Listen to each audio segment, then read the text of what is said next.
नमस्कार साथियों, आप सभी का स्वागत है आपके अपने channel triple R defence academy पर। हम लोग आज आईटीबीपी ट्रेडमैन का पेपर सेट नंबर 7वां करने वाले हैं। जी हाँ, 7वां पेपर सेट आपको देखने को मिलेगा। ये आपका 50 प्रश्नों का होगा। जैसा कि अभी तक आप लोगों ने 6 प्रैक्टिस सेट हमने अपलोड कर दिए हैं, तो अभी तक अगर आपने नहीं देखे हैं तो वीडियो की प्ले लिस्ट में जाकर आप लोग देख सकते हैं।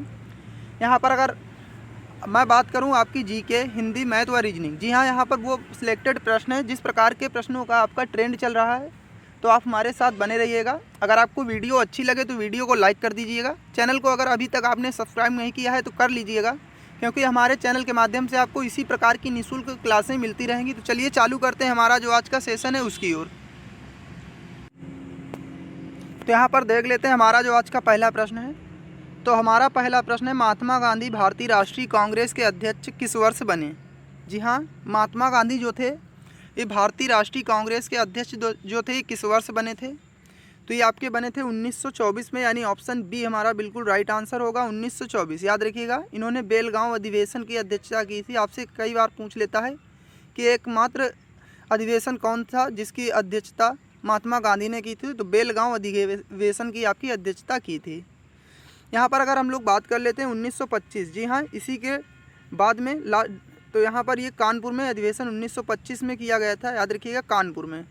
और इसकी अध्यक्षता आपसे कई बार पूछ लेता है। तो कानपुर की जो अध्यक्षता की थी तो ये की थी सरोजनी नायडू ने, याद रखिएगा, सरोजनी नायडू जी ने इसकी अध्यक्षता की थी। तो आपसे कई बार पूछ लेता है कि कानपुर अधिवेशन की अध्यक्षता किसने की थी, तो सरोजनी नायडू ने।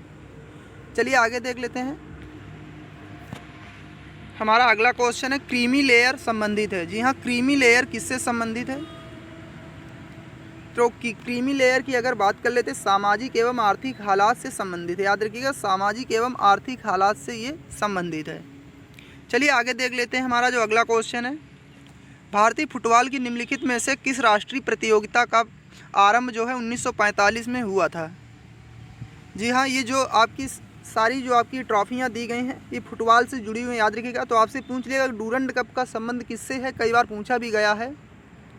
संतोष ट्रॉफी का संबंध किससे है, तो आपका फुटबॉल से होगा। सीजर्स कप, ये जितनी भी आपकी ट्रॉफियाँ दी हैं सभी फुटबॉल से संबंधित। तो आपको इनको याद रखना है, क्योंकि आपसे इन्हीं से जुड़ा हुआ क्वेश्चन पूछ लेता है कि संतोष ट्रॉफी का संबंध किस खेल के साथ है, तो आपको उसका राइट आंसर फुटबॉल लगाना होगा। अगर हम लोग बात कर लेते हैं 1945 में जो राष्ट्रीय प्रतियोगिता शुरू हुई थी, तो ये DCM कप आपका चालू किया गया था। जी हाँ, DCM कप जो आपका ये 1945 में चालू किया गया था। चलिए आगे देख लेते हैं। लाल बहादुर शास्त्री स्टेडियम स्थित है। जी हाँ, लाल बहादुर शास्त्री जो स्टेडियम है ये कहाँ पर स्थित है? तो यहाँ पर अगर हम लोग ऑप्शन की बात कर लेते हैं, नई दिल्ली, हैदराबाद, इलाहाबाद और कानपुर। तो राइट आंसर की अगर हम लोग बात करेंगे तो आपका हैदराबाद में ये स्थित है। याद रखिएगा, हैदराबाद। जो लाल बहादुर शास्त्री स्टेडियम है ये हैदराबाद में स्थित है। और इसका पुराना नाम आपसे काफ़ी बार पूछ लेता है कि इसका पुराना नाम जो था वो क्या था। तो इसका जो पुराना नाम था ये था फतेह मैदान। याद रखिएगा, काफ़ी बार आपके एग्जाम में पूछा भी गया, फतेह मैदान। तो इसको जो पहले जानते थे फतेह मैदान के नाम से जाना जाता था, जो लाल बहादुर शास्त्री स्टेडियम है इसको। चलिए आगे देख लेते हैं। लाल रक्त दिखाई देने का कारण क्या है? जी हाँ, लाल रक्त दिखाई देने का कारण क्या है? तो यहाँ पर अगर हम लोग बात कर लेते हैं, लाल रक्त जो दिखाई देता है ये हीमोग्लोबिन के कारण दिखाई देता है। याद रखिएगा, ऑप्शन यहाँ पर डी बिल्कुल राइट आंसर होगा, हीमोग्लोबिन।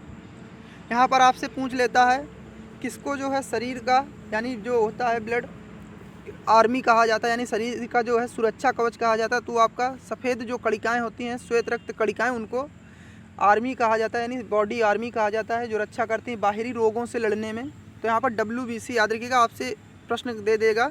तो WBC को जो है सुरक्षा कवच कहा जाता है। याद रखिएगा, सुरक्षा कवच। चलिए आगे देख लेते हैं। जल जो साबुन लगाने पर अच्छा झाग नहीं बना पाता उसे क्या कहते हैं? जी हाँ, आपको बताना है। जल जो साबुन लगाने पर अच्छा झाग नहीं बना पाता उसे क्या कहते हैं? जी हाँ, उसको क्या कहते हैं? तो उसे कहते हैं खारा जल। याद रखिए, खारा जल में अगर आप साबुन लगाकर धोते हैं तो झाग आपका अच्छा नहीं बनेगा। याद रखिए, कपड़े अगर खारे पानी में धोए जाते हैं तो यहाँ पर झाग अच्छा से नहीं बनेगा। चलिए आगे देख लेते हैं। राष्ट्रीय पुलिस अकादमी कहाँ पर स्थित है? जी हाँ, राष्ट्रीय पुलिस अकादमी। तो ऑप्शन की अगर हम लोग बात कर लेते हैं, हैदराबाद, देहरादून, नई दिल्ली, इलाहाबाद। तो यहाँ पर अगर राइट आंसर की हम लोग बात करेंगे तो ऑप्शन यहाँ पर ए हमारा बिल्कुल राइट आंसर होगा, हैदराबाद। राष्ट्रीय पुलिस अकादमी जो है हैदराबाद में है। वहीं अगर यहाँ पर बात कर लें तो वन अनुसंधान, देहरादून में आपका भारतीय वन अनुसंधान है। तो ये भी आप लोगों को याद रखना है, वन अनुसंधान जो आपका है ये आपका देहरादून में है। तो आपसे पूछ लेता है कि वन अनुसंधान संस्थान कहाँ पर स्थित है, तो देहरादून में है। चलिए आगे देख लेते हैं। निम्नलिखित में से किस भारतीय पुरातन ग्रंथ में अपराध और अपराधी का जिक्र है? जी हाँ, निम्नलिखित में से कौन सा भारतीय पुरातन ग्रंथ है जिसमें अपराध और अपराधी का जिक्र है? तो यहाँ पर अगर ऑप्शन की बात कर लेते हैं, अर्थशास्त्र, मनुस्मृति, न्याय मीमांसा। तो अगर राइट आंसर की बात करेंगे तो ऑप्शन नंबर डी जो है, ये सभी जो है भारतीय पुरातन ग्रंथ हैं और ये अपराधी और अपराध का जिक्र करते हैं। चलिए आगे देख लेते हैं। घरेलू हिंसा में महिलाओं की सुरक्षा हेतु अधिनियम कब लागू किया गया? जी हाँ, घरेलू हिंसा अधिनियम जो महिलाओं के लिए लागू किया गया था, तो ये कब लागू किया गया था? तो ये आपका लागू किया गया था 2006 में। याद रखिएगा, ऑप्शन नंबर ए बिल्कुल राइट आंसर होगा। कई बार आपके एग्जाम में पूछा भी जा चुका है कि घरेलू हिंसा अधिनियम जो है तो महिलाओं की सुरक्षा के लिए कब लागू किया गया? तो ये 2006 में।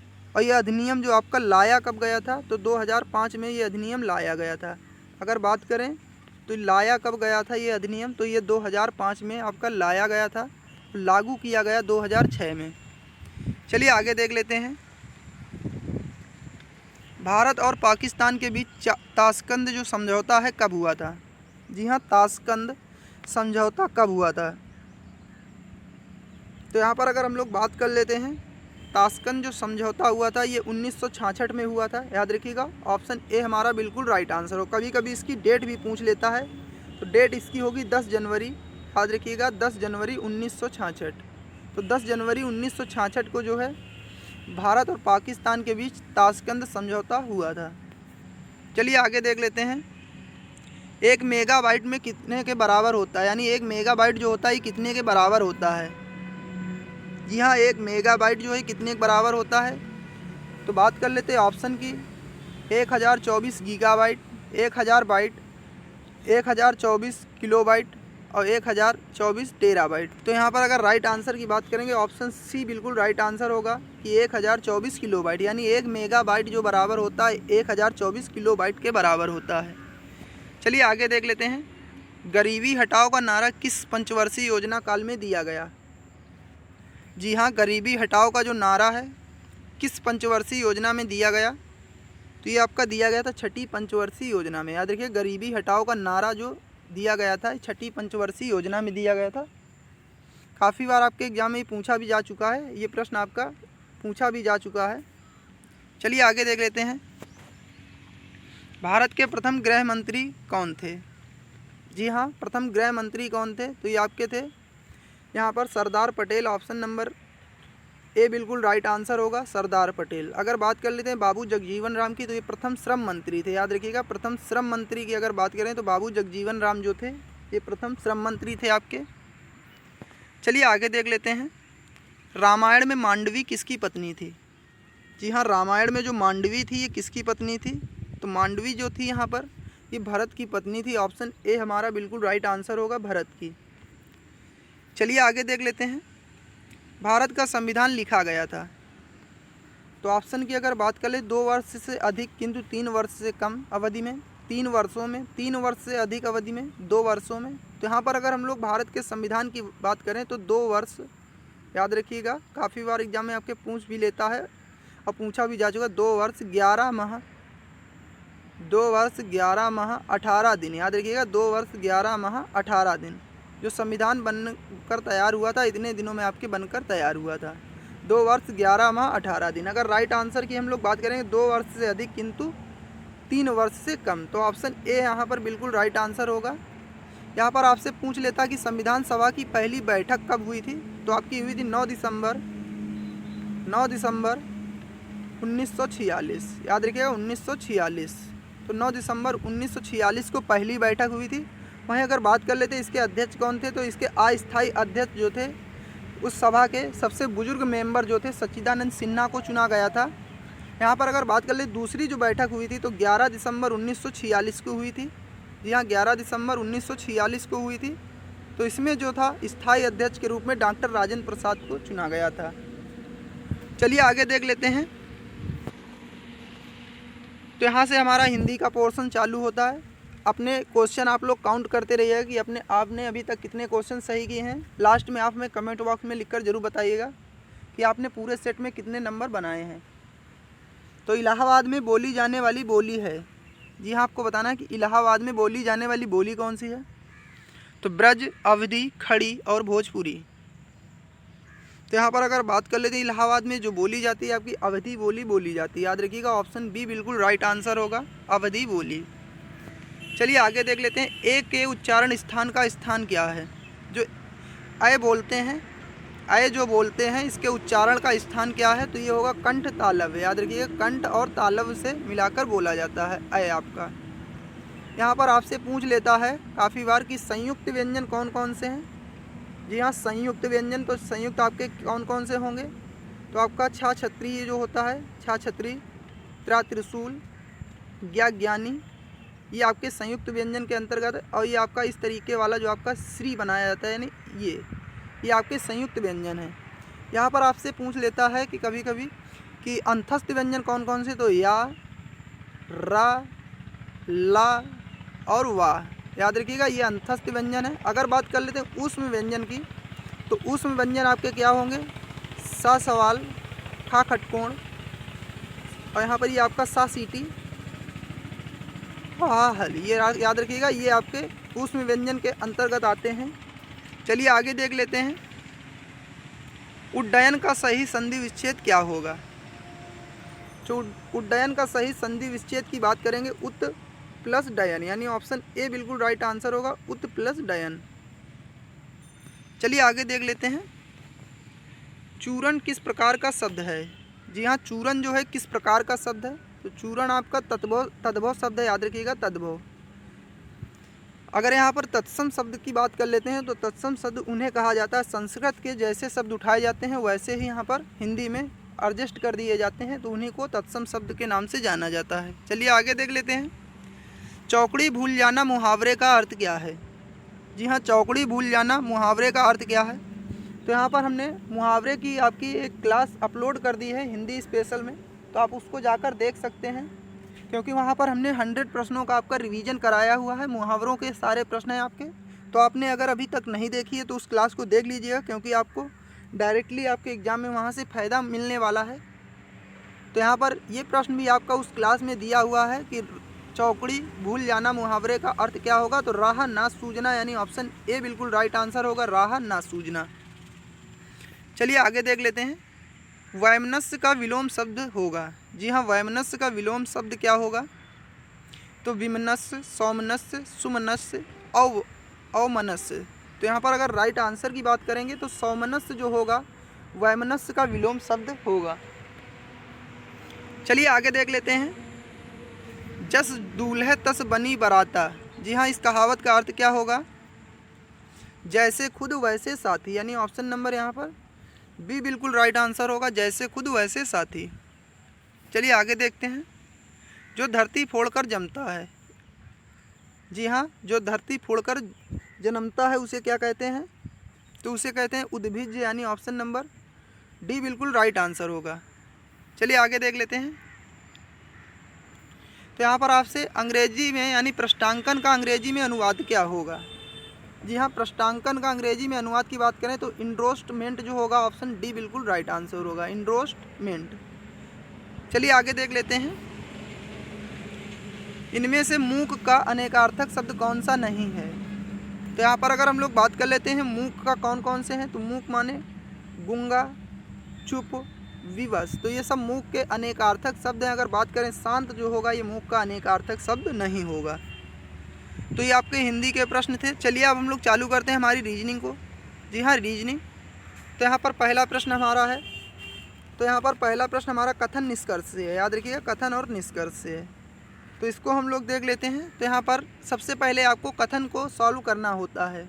जी हाँ, कथन को सॉल्व करना होता है। तो ये कथन आपके दो इस तरीके से दे दिए जाते हैं। तो यहाँ पर पहला कथन आपका सभी बैगन टमाटर हैं और सभी आलू बैंगन हैं। तो यहाँ पर इस कथन को सबसे पहले किस तरीके से बनाएंगे, तो सभी आलू जो हैं बैगन है, आलू आपका क्या है बैगन, तो यहाँ पर ये आपका आलू का पोर्शन आ गया और उसी के अंतर्गत ये आपका आलू हो गया इसके अंदर, और ये पूरा एरिया किसके अंदर आ जाएगा, आपका बैगन के अंदर, याद रखिएगा बैगन के अंदर आ जाएगा। सभी बैगन क्या है, टमाटर, तो सभी बैगन को कौन सा कवर कर लेगा, ये आपका टमाटर कवर कर लेगा। अब यहाँ पर आपसे इस तरीके से जब आप बना लेते हैं तो यहाँ पर आपसे पूछेगा कि कथन कौन सा सही है। जी हाँ, निष्कर्ष यहाँ पर आपका कौन सा सही है, तो यहाँ पर आपका क्या है, पहला हमारा जो निष्कर्ष है, कुछ टमाटर आलू हैं, तो ये जो ऊपर का पोर्शन अंदर अगर आएगा तो ये कुछ के हिस्से में आ जाएगा, यानी पहला नंबर तो हमारा सही हो गया, याद रखिएगा पहला हमारा सही है। वहीं अगर बात कर लेते हैं सभी टमाटर आलू हैं, तो यहाँ पर सभी टमाटर तो आलू नहीं, बाकी कुछ हो गया, तो यहाँ पर सभी नहीं हो, जो कि अंदर वाले होंगे ये सभी हो जाएंगे। जैसे मान लेते हैं कुछ सभी बैंगन क्या है, तो यहाँ पर टमाटर हो जाएंगे, और सभी आलू जो हैं ये भी बैंगन हो जाएंगे, और सभी आलू टमाटर भी हो सकते हैं, लेकिन यहाँ पर जो सभी टमाटर हैं ये आलू नहीं हो सकते। तीसरे में अगर हम लोग बात करते हैं सभी टमाटर यहाँ पर बैंगन है, जी हाँ सभी टमाटर बैंगन है, तो यहाँ पर ये भी आपका गलत दिया गया है, क्योंकि सभी टमाटर जो है आपका बैंगन नहीं है, तो यहाँ पर ये सभी टमाटर आपका आलू भी नहीं है, याद रखिए सभी टमाटर आलू भी नहीं है, सभी टमाटर बैंगन भी नहीं। अगर चौथे यहाँ पर ऑप्शन की हम लोग बात कर लेते हैं, तो यहाँ पर पहला अभी तक हमारा सही हो गया है, और चौथे की अगर हम लोग बात करेंगे तो यहाँ पर लिखने में थोड़ा सा दिक्कत, सभी आलू आपका क्या है, टमाटर है, तो आलू आपका अंदर था सबसे, जी हाँ ये आलू था, और फिर ये आपका बैगन था, और इसके ऊपर था आपका यहाँ पर टमाटर, तो यहाँ पर क्या बोला गया है, सभी आलू जो है टमाटर, तो आलू ये है और सभी में टमाटर के अंतर्गत आ जाएगा। तो यहाँ पर हमारा कौन सा सही होगा, पहला और चौथा, याद रखिए पहला और चौथा। तो देख लेते हैं किस ऑप्शन में दिया गया है, तो यहाँ पर पहला और चौथा, जी हाँ सी ऑप्शन में दिया गया है, पहला और चौथा, याद रखिएगा। तो ये आप कॉपी में जब बनाएंगे तो अच्छी तरीके से बना सकेंगे, क्योंकि यहाँ पर थोड़ा सा लिखने में तकलीफ़ होती है। चलिए आगे देख लेते हैं। तो यहाँ पर आपको पासा बताना है, जी हाँ पासा बताना है, 2 के विपरीत फलक पर कौन सा अंक होगा, जी हाँ 2 के विपरीत फलक पर कौन सा अंक होगा आपको बताना है।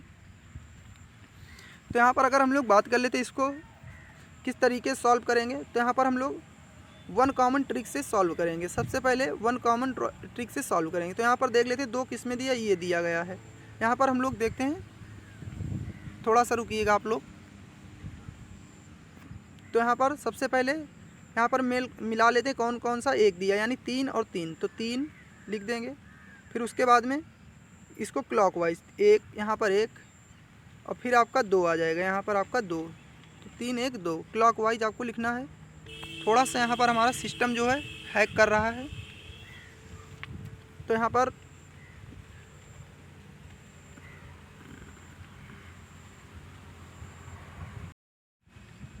पर देख लेते हैं हम लोग। जी हाँ, इसी प्रश्न को हम लोग बना रहे थे। थोड़ी सी आपकी यहाँ पर सिस्टम का थोड़ा सा यहाँ पर एरर हो गया था, तो थोड़ी माफ़ी चाहूँगा उसके लिए। तो यहाँ पर देख लीजिए इसको किस प्रकार से आपको बनाना है। जी हाँ, किस प्रकार से आपको इसको बनाना है। तो यहाँ पर 1 कॉमन ट्रिक का हम लोग इस्तेमाल करेंगे। तो यहाँ पर आपको ऐसा अंक देखना है जो आपका एक ही कॉमन हो, यानी दोनों पासे में 2 2 अंक कॉमन ना हो। तो यहाँ पर सबसे पहले हम लोग 3 को ले लेंगे, इसको क्लॉकवाइज घुमा देंगे, 3 के बाद में 1 आ जाएगा, 3 के बाद में 1 आ जाएगा, उसके बाद में आपका यहाँ पर 2 आ जाएगा, 3 के बाद 1 के बाद आपका 2। इसी प्रकार से यहाँ पर भी हमने 3 को कॉमन लिया था, 3 को यहाँ पर भी क्लॉकवाइज, तो 3 के यहाँ पर क्लॉकवाइज घुमाएंगे तो 3 सबसे पहले, तो 3 के नीचे 3 लिख देना है। फिर आपका क्लॉकवाइज घुमाएंगे तो फिर आ जाएगा 4, फिर इसको क्लॉकवाइज घुमाएंगे तो यहाँ पर आ जाएगा आपका 5। जी हाँ, इसको आ जाएगा 5। अब यहाँ पर आपसे क्या पूछ रहा है, 2 के विपरीत, तो 2 के विपरीत आपका क्या हो जाएगा, तो 2 के विपरीत आपका 5 हो जाएगा। अगर बात करें 1 के विपरीत, तो 1 के विपरीत क्या होगा, तो 1 के विपरीत आपका 4 आ जाएगा। अगर बात कर लें 3 के विपरीत, तो 3 के विपरीत यहाँ पर जो संख्या नहीं दिखाई दे रही, यानी जैसे 6, तो 6 यहाँ पर आपका नहीं दिखाई दे रहा, तो वही इनका जो 3 के विपरीत हो जाएगा। अब यहाँ पर अगर हम लोग बात कर लेते हैं इसको किस तरीके से, एक स्मार्ट तरीके से आप बना सकते हैं। जी हाँ, तो यहाँ पर देख लीजिए। तो यहाँ पर सबसे पहले आपका 2 के विपरीत पूछा है, तो 2 के विपरीत आपको किस प्रकार से, 2 के विपरीत में आपको क्या क्या देखना, 3 और 4, 2 वाले पासे में जो आपके ये संख्या 3 और 4, तो इनको देखना किसी पासे में दी गई हैं 3 और 4। तो यहाँ पर ये देख लीजिए 3 और 4 ये दी गई हैं, तो इनको आपको हटा देना है। जी हाँ, 3 और 4 को हटा देना, तो जो बचेगी आपकी वही इसका विपरीत हो जाएगी। तो इस तरीके से आप नज़र से देखते ही इसको सॉल्व कर सकते हैं। चलिए आगे देख लेते हैं। तो यहाँ पर आपको बताना है त्रिभुजों की संख्या बताना है। जी हाँ, त्रिभुजों की संख्या बताना है। तो यहाँ पर बात कर लेते हैं त्रिभुजों की संख्या की। जी हाँ, त्रिभुज की संख्या आपको यहाँ पर बताना है। तो यहाँ पर आपके 20 त्रिभुज होंगे, याद रखिएगा 20 त्रिभुज यहाँ पर आपके बन रहे हैं। तो ऑप्शन डी बिल्कुल राइट आंसर होगा, 20 त्रिभुज। चलिए आगे देख लेते हैं। तो आगे हम लोग बात कर लेते हैं। जी हाँ, इस आकृति को श्रृंखला को पूरा करे, वो है आपको आकृति यानी प्रश्न चिन्ह के स्थान पे कौन सा यहाँ पर आपका आएगा।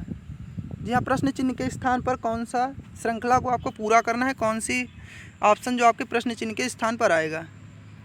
तो यहाँ पर क्या किया गया है, 4 और 2 को जोड़ लिया गया। जी हाँ, 4 और 2 को आपका यहाँ पर 4 और 2 को जोड़ दिया गया है और उसका दोगुना कर दिया गया। यहाँ पर इसी तरीके से 8 और 4 को जोड़ दिया गया, उसका दोगुना। 12 और 6 को जोड़ दिया गया, उसका दोगुना। तो 12 6 18, 18 का दोगुना 36 हो जाएगा। चलिए आगे देख लेते हैं। चलिए यहाँ पर हम लोग देख लेते हैं हमारा ये प्रश्न है। जी हाँ, इसको हम लोग देख लेंगे यहाँ पर।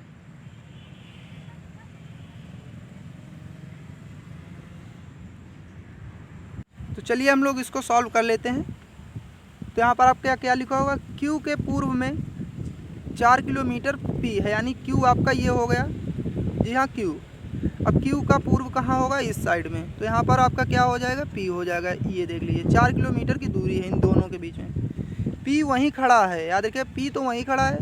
Q उत्तर की ओर 4 किलोमीटर चलता है। तो यहाँ से आपका Q जो है यहाँ से इधर चल देगा उत्तर की ओर, ये आपका 4 किलोमीटर दूरी तय करेगा। तो यहाँ पर आप क्या है, P को देखने के लिए Q को किस दिशा में देखना होगा, यानी Q जो है आपका यहाँ पर है, अगर इसको देखना है तो ये किस दिशा में देखेगा।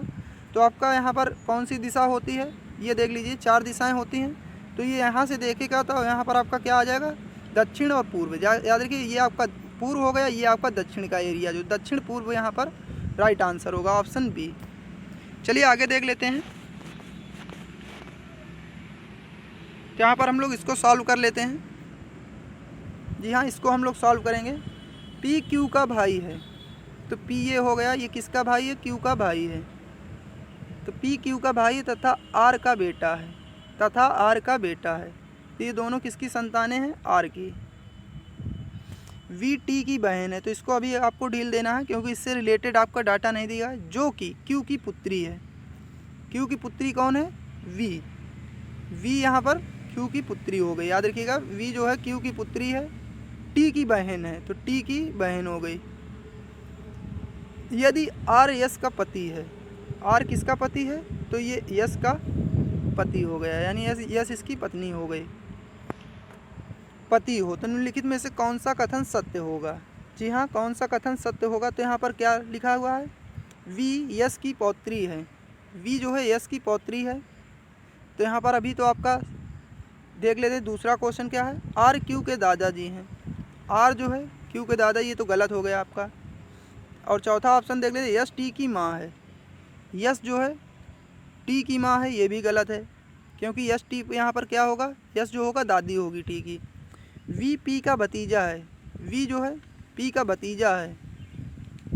तो यहाँ पर P का भतीजा नहीं होगा, भांजा होगा, याद रखिएगा। तो यहाँ पर ये ऑप्शन भी गलत है, तो ऑप्शन ए यहाँ पर बिल्कुल राइट हो गया क्योंकि V क्या है, यश की पौत्री है, याद रखिएगा। ये देख लीजिए यहाँ पर V का जेंडर बिल्कुल क्लियर कर दिया गया है। चलिए आगे देख लेते हैं। तो हमारा अगला क्वेश्चन है, जी हाँ, इसको आपको क्रम के अनुसार सजाना है। तो यहाँ पर आपको स्पेलिंग के अनुसार इनको सजाना हमने बता भी दिया है। तो यहाँ पर सबसे पहले आपको देख लेना है, यहाँ पर जैसे कि ABCD में आपकी स्पेलिंग रखी जाती है उसी प्रकार से आपको यहाँ पर भी रखना होता है, याद रखिए। यहाँ पर भी आपको रखना होता है उसी तरीके से आपको।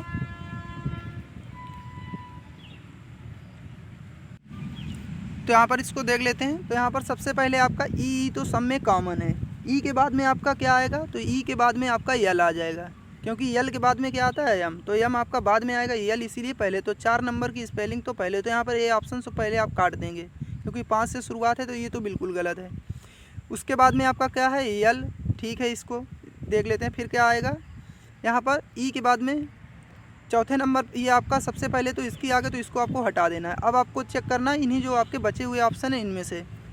तो ई के बाद में यम और यम के बाद में बी, याद रखिए। तो ई यम के बाद में क्या आ जाएगा, बी आएगा क्योंकि यहाँ पर पी दिया गया है, पी दिया गया तो ये आपका बाद में आएंगे। तो यहाँ पर देख लीजिए, आपको फिर इसके बाद देखने की ज़रूरत नहीं, क्योंकि आपका ऑप्शन में 4 और 3 दे दिया गया है। याद रखिएगा 4 और 3 यहाँ पर दिया गया है। तो यहाँ पर आपको करना है इसको, तो 4 और 3 ऑप्शन सी में दिया गया है, तो बाकी ऑप्शन जो आपको नहीं चेक करना, क्योंकि अगर 4 और 3 सभी ऑप्शन में दिया होता तो आगे आपको चेक करना था। चलिए आगे देख लेते हैं। जी हाँ, इसको आपको बताना है। तो यहाँ पर देख लीजिए, इसका कोड हम लोग देख लेते हैं।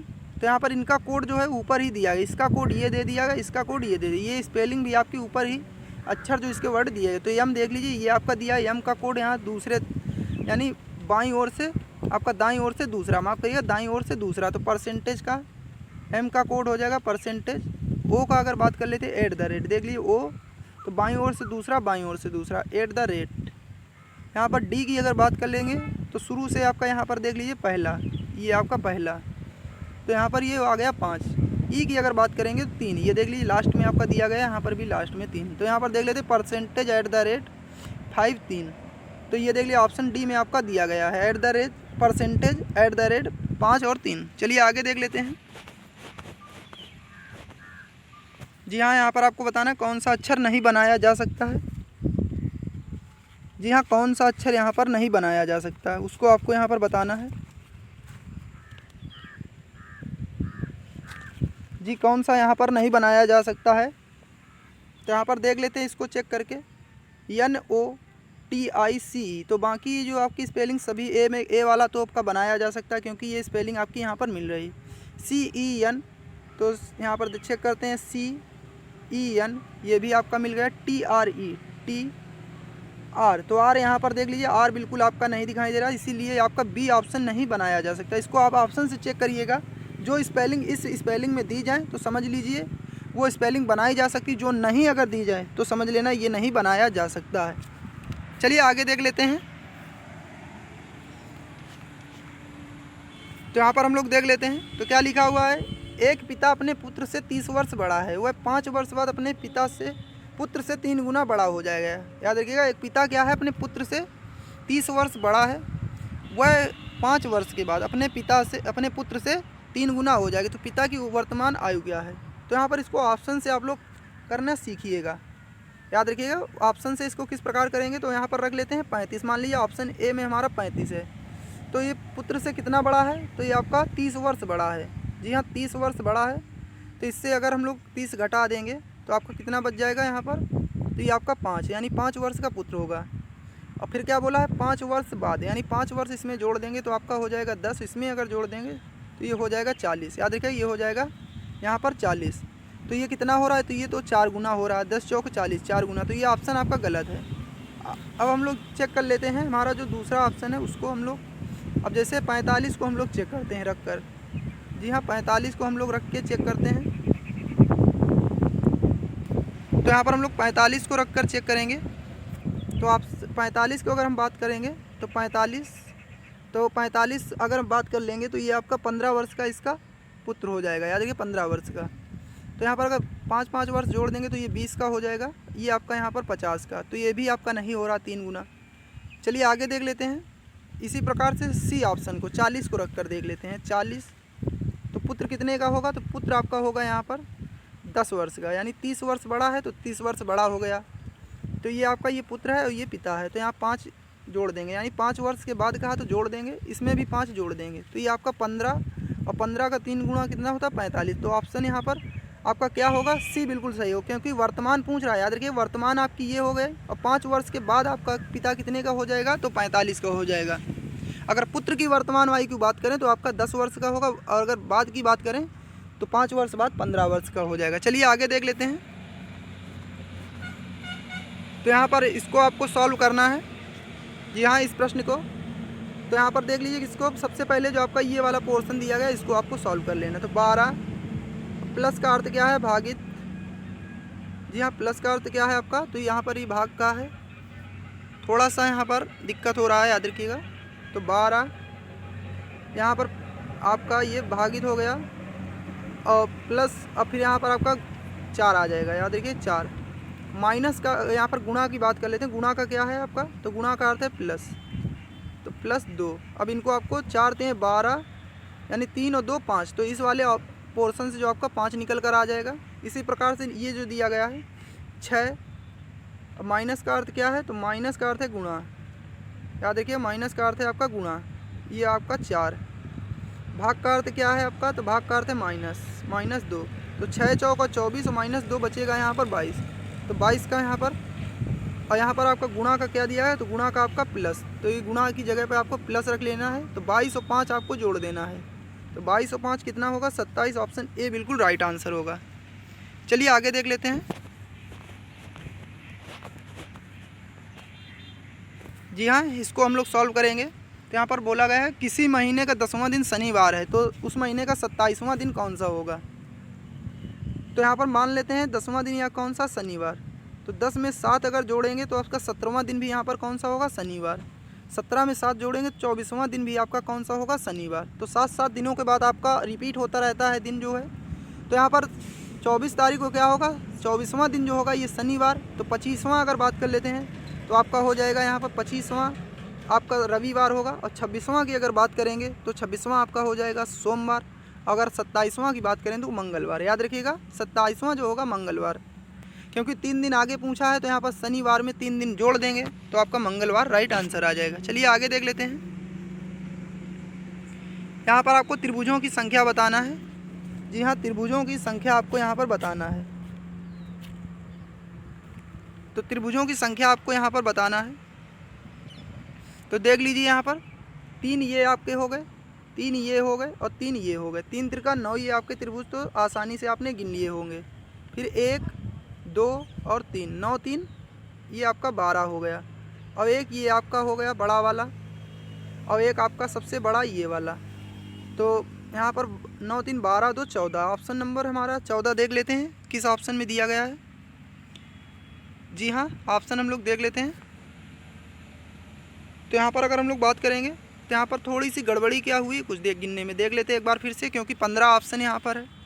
तो 3 ये हो गए, 3 ये हो गए, यानी 3 ये और 3 ये, इसके बाद में 3 ये आपके हो गए। तो इनको आसानी से अभी तक आपने गिन लिया होगा। तो सब और बड़ा वाला एक आपका ये हो गया, यानी बड़ा वाला एक आपका ये हो गया। तो 3 त्रिका 9 1 10 तो हमने इस तरीके से गिन लिए। अब 1 2 3 और एक 4 और एक ये हाँ बड़ा वाला आपका ये 5 हो गया। तो 10 5 15 हो जाएगा, याद रखिएगा। तो इसको आप जल्दबाजी मत गिनिएगा क्योंकि आपसे गलत हो सकता है। चलिए आगे देख लेते हैं। तो यहाँ पर राइट आंसर क्या है आपका 15 हो जाएगा, याद रखिएगा 15 इसका राइट आंसर होगा 15। चलिए आगे देखते हैं हम लोग। जी हाँ, इसको आपको सॉल्व करना है। घड़ी का क्वेश्चन है आपका। 5:15 पर घड़ी की सुइयों के बीच कोण क्या होगा। तो सबसे पहले यहाँ पर घंटा गुणे 30, याद रखिएगा ये आपका फार्मूला है घंटा गुणे 30। तो घंटा कितना है 5 × 30 माइनस मिनट इंटू 11/2, तो यहाँ 15 और इंटू आपका 11/2। तो यहाँ पर इसको सॉल्व कर लेंगे तो 7.5 ये हो जाएगा, 7.5। यहाँ पर 11 × 5 = 55 और 11 से 70 5 82, तो 82.5 ये आपका इधर का जो पोर्शन सॉल्व किया 82.5 आ गया। और 150 इधर का 30 × 5 = 150, तो इससे आपको घटा देना है 150। तो यहाँ पर घटा देंगे तो बचेगा आपका 5। जी हाँ, ये 5 आ गया। और यहाँ पर आपका 9 में से जब आप लोग 2 हटा देंगे तो बचेगा 7, और यहाँ पर आप लोग 14 में से 8 हटा देंगे तो 6, तो यानी 67.5, यानी 67.5 किस में लिखा हुआ है। तो ऑप्शन बी देख लीजिए, यही आपका ऑप्शन हो जाएगा, क्योंकि यहाँ पर 1 इसको सॉल्व करेंगे तो 0.5 आ जाएगा, 2 × 5 = 10, तो 67.5 यानी 67 सही 1/2। चलिए आगे देख लेते हैं। जी हाँ, इसको आपको बताना है, इसको आपको सॉल्व करना है। तो यहाँ पर देख लीजिए इसको किस प्रकार सॉल्व किया गया है। तो 4 × 4, सबसे पहले 4 × 4 किया गया है। तो 4 चौको 16 प्लस आपका 0 कर दिया गया है। इसी प्रकार से 5 × 5 प्लस 1 5 25 और 1 26। तो यहाँ पर देख लीजिए 6 × 6 कर दिया गया। फिर तो 6 × 6 और प्लस आपका 0, तो 6 × 36 का 36। यहाँ पर उसकी अगली संख्या क्या आ जाएगी 7, तो 7 × 7 7 × 7 = 49 + 1। तो पहले गुणा करके एक जोड़ दिया, 0 जोड़ा गया, फिर उसका स्क्वायर करके यहाँ पर याद रखिए पहले स्क्वायर करके क्या किया गया है जीरो जोड़ा गया, फिर अगली संख्या ली गई है उसका स्क्वायर करके +1 किया गया। तो ऑप्शन डी बिल्कुल राइट आंसर होगा 50। चलिए आगे देख लेते हैं। तो यहाँ पर आपको बताना है 8 का संबंध जिस प्रकार 128 है उसी प्रकार 6 का संबंध किससे है। जी हाँ, 6 का संबंध किससे है। तो यहाँ पर देख लीजिए, ये आपका यहाँ पर आपका 8 का स्क्वायर किया गया है।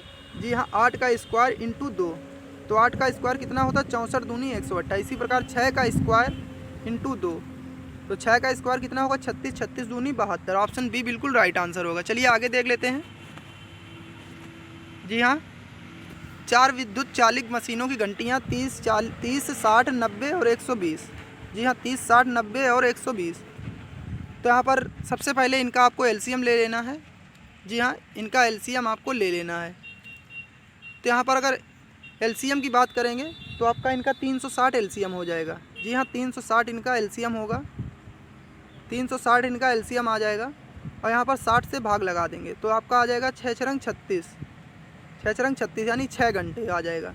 तो 6 बजे बजी थी यानी 12 बजे बजी, तो 12 में 6 जोड़ देंगे कितना हो जाएगा 12 बजे एक साथ कितने, यानी एक साथ 12 बजे बजें तो पुनः एक साथ कब बजेंगी, तो 12 और 6 18, तो 18 बजे आपका कितना शाम को 6 बजे। याद रखिएगा शाम को 6 बजता है आपका जब, तो उसी को 18 कहते हैं। तो ऑप्शन यहाँ पर सी बिल्कुल राइट आंसर होगा। चलिए आगे देख लेते हैं। तो यहाँ पर ये हमारा प्रश्न है, एक परीक्षा में प्रत्येक सही उत्तर देने पर 4 अंक प्राप्त करता है और प्रत्येक गलत उत्तर देने पर 2 अंक काट लिए जाते हैं। वह कुल 40 प्रश्नों का उत्तर देता है, 100 अंक प्राप्त करता है। उसने कितने गलत प्रश्न का उत्तर दिया। तो यहाँ पर अगर हम लोग बात कर लेते हैं गलत प्रश्न के उत्तर कितने दिए जाते हैं, तो यहाँ पर आपके 2 अंक दिए जाते हैं। गलत प्रश्न के लिए 2, तो मान लेते हैं यहाँ पर हम लोग 15 प्रश्नों के अगर इसने गलत उत्तर दिए तो इसके 30 यहाँ पर हो गए। याद रखिए 30 ही ये हो गए, 30 प्रश्न यहाँ पर काट लिए गए। अब हमारे पास बचे कितने, 40 में से 15 हम लोग हटा देंगे तो आपका बचेगा यहाँ 25। याद रखिए 40 में से 15 हटा देंगे तो 25 यहाँ पर आपने इसने सही प्रश्न किए होंगे। और प्रत्येक सही के लिए इसको कितने दिए गए होंगे, तो 4 अंक दिए, यानी 25 चौको 100। तो यहाँ पर इसने गलत कितने किए, याद रखिए गलत इसने किए 15 और सही कितने किए आपके 25 सही किए। गलत जो किए इसने 15, यानी 40 में से 15 प्रश्न इसने गलत कर दिए और 25 सही कर दिए, तो इसको 100 अंक प्राप्त हुए। चलिए आगे देख लेते हैं। जी हाँ, इसको आपको लगाना है क्रय मूल्य और विक्रय मूल्य का अनुपात है। तो यहाँ पर क्रय मूल्य से क्या करते हैं, विक्रय मूल्य को घटा देते, यानी विक्रय मूल्य से क्रय मूल्य को घटा देंगे। तो विक्रय मूल्य से क्रय मूल्य को घटाएंगे तो बचेगा 6, यानी 6 से 5 गया आपका बचेगा 1, यहाँ पर रख लेंगे आपका 5, यानी क्रय मूल्य नीचे रखेंगे। अब यहाँ पर लगा देंगे आप लोग गुणा, यहाँ पर परसेंटेज का निशान हटाएंगे, 100 का गुणा कर देंगे, भाग लगा देंगे यहाँ पर 5 का, तो 5 दूनी 10 यानी 20%। तो इसका ए बिल्कुल राइट आंसर होगा 20%। चलिए आगे देख लेते हैं। जी हाँ, यहाँ पर यदि 2 संख्याओं का योग कितना है 137 और अंतर कितना है 43, तो वे संख्याएं बताना है। तो सीधे सीधे इसको आप ऑप्शन कर लीजिएगा क्योंकि इससे आपको आसानी होगी। तो इनको देख ही लीजिए जोड़ के, 90 और 47 137 होता है, याद रखिएगा। और इनको आप घटा देंगे। जी हाँ, इनको घटा देंगे तो आपका यहाँ पर बच जाएगा कितना, तो 43 इनका बच जाए। तो ऑप्शन बी बिल्कुल राइट आंसर होगा। चलिए आगे देख लेते हैं। जी हाँ, इसको आपको करना है 3 संख्याओं का अनुपात कितना है 3, 4, 5 है, उनका लघुत्तम 2400 है, तो उनका महत्तम कितना होगा। तो यहाँ पर सबसे पहले लघुत्तम ये दिया गया है, तो इनको अभी लघुत्तम निकाल लीजिएगा। तो इनका लघुत्तम निकाल लेंगे, 4 पंचे 20 तिहाई 60, तो 60 बराबर यहीं पर 60 का भाग आपको लगा देना 2400 में। तो 1 0 से 1 0 और ये कितना आ जाएगा 6 चौक 24 यानी 40। अब इनको आपको इसी में विभाजित कर देना, तो 40 तिहाई 120, याद रखिएगा 40 चौको 160 और 40 पंचे 200, 40 पंचे 200। अब इनका आपको क्या महत्तम निकाल देना है। जी हाँ, महत्तम निकाल देना है। तो महत्तम की अगर बात करेंगे तो महत्तम यहाँ पर कितना आ जाएगा, तो 40 इनका महत्तम आ जाएगा। जी हाँ, ऐसी छोटी संख्या जो 40 जो इन सभी को काट देगी। याद रखिए छोटी से छोटी वह संख्या जो इन सभी को काट दे। तो 40 ऐसी संख्या हमारी जो इन सभी को काट रही, तो ऑप्शन बी हमारा बिल्कुल राइट आंसर होगा। चलिए आगे देख लेते हैं। जी हाँ, तो यहाँ पर इसको हम लोग देख लेंगे। एक व्यक्ति ने 3% चक्रवृद्धि ब्याज की दर से 2 वर्ष के लिए उधार लिया। तो यहाँ पर 2 वर्ष के पश्चात कितने रुपए चुकाने पड़ेंगे। तो 3% की दर से इसने लिए, याद रखिएगा 3%। तो 3% को सॉल्व करेंगे तो 100 जी हाँ 100 और 103 हो जाएगा, याद रखिए 103। तो यहाँ पर अगर इस तरीके से आप लोग ना करना चाहें तो इस तरीके से भी आप कर सकते हैं। यहाँ पर इसी तरीके से 100 अगर था तो 100 से कितना हो गया, 103 हो गया, 3% की वृद्धि हुई तो 103। इसी प्रकार से 100 और फिर ये आपका कितना हो गया, 103। तो यहाँ पर क्या करना है, इसका गुणा, तो ये आपका 10,000 हो जाएगा। जी हाँ 10,000 ये हो जाएगा। तो यहाँ पर अगर देख लेते हैं तो 10,000 तो ये तो इसी के बराबर हो गया 10,000। तो यहाँ पर सीधे सीधे आपको क्या करना है, 103 का गुणा कर देना है। जी हाँ 103 और 103 का गुणा कर देना है। तो 3 त्रिका 9, यहाँ पर आपका 0 आ जाएगा, 3 एकम 3। और यहाँ पर अगर बात करेंगे तो 0 और 103, यहाँ देखिए 103, तो इनको आपको जोड़ लेना है। 9 0 6 0 1, तो 10 609 किस में दिया गया, जी हाँ 10 609 जो है आपका सी ऑप्शन में दिया गया है, याद रखिएगा।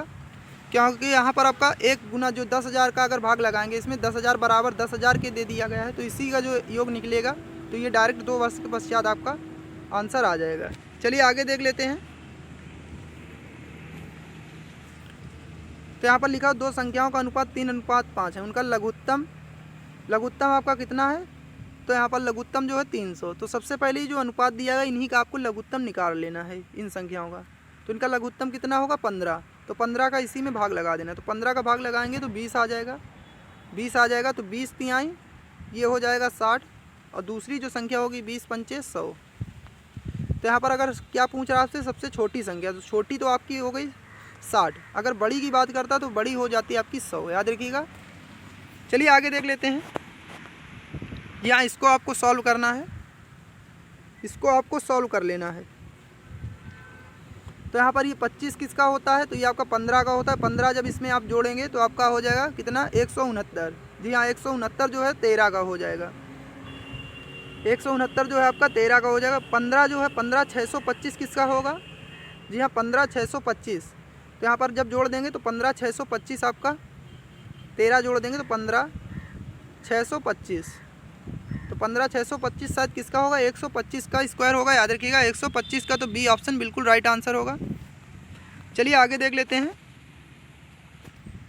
तो आगे हमारा अगला क्वेश्चन है, एक स्कूटर और मोपेड के मूल्यों का अनुपात कितना है, 9:5 है। और क्या यहाँ पर बोला गया है, एक स्कूटर का मूल्य एक मोपेड के मूल्य से 4200 रुपये अधिक है। तो इनका अंतर निकाल लेते हैं। तो कितना हो जाएगा, यहाँ पर 9 में से 5 हटा देंगे 4, तो यही 4 बराबर आपका दिया गया है 4200 के। ये कितने 4200 के। तो यहाँ पर देख लेते हैं। तो 4 एकम 4 और 4 पंचे 20, यानी 4 पंचे 20। तो ये आपका आ जाएगा कितना, 1050। जी हाँ 1050 ये आपका आ जाएगा। तो मोपेड का मूल्य, तो स्कूटर का और मोपेड का, तो ये मोपेड का ये वाला हो गया। तो यहाँ पर 5 का गुणा कर देंगे इसी में। तो ये आ जाएगा 0 5 25। जी हाँ 5 25, 5 एकम 5, तो 5250। तो 5250 किस में है, ऑप्शन डी में, याद रखिएगा ऑप्शन डी हमारा बिल्कुल राइट आंसर होगा, 5250। तो यहाँ पर एक बार फिर से इसको देख लीजिए। इसका जो है आपको अंतर निकाल लेना, उसी के बराबर कर देना, और जिसका पूछा जाए उसी से गुणा कर देना, आपका आंसर निकल कर आ जाएगा। चलिए आगे देख लेते हैं। तो इसको देख लेते हैं। 2 संख्याओं का महत्तम कितना है, 144। 2 संख्याओं का महत्तम 144 और लघुत्तम कितना है आपका 864। तो यहाँ पर क्या होगा, मासा गुणे लासा होता है, और बराबर पहली संख्या इंटू दूसरी संख्या। तो 144, जी हाँ 144 इंटू 864, 864 बराबर पहली संख्या। तो पहली संख्या आपकी कितनी दे दी गई है, 96, और दूसरी संख्या का मान आपको बताना है। जी हाँ दूसरी संख्या का मान आपको बताना है। तो यहाँ पर इसका क्या करेंगे आप लोग, सबसे पहले यहाँ पर गुणा लगा देंगे, यहाँ पर भाग कर देंगे इस तरफ।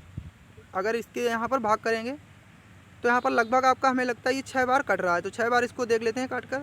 6 से 6 बार कट गया, तो 6 चौका 24, 6 चौका 24, 2 26, और 6 एकम 6 2 8।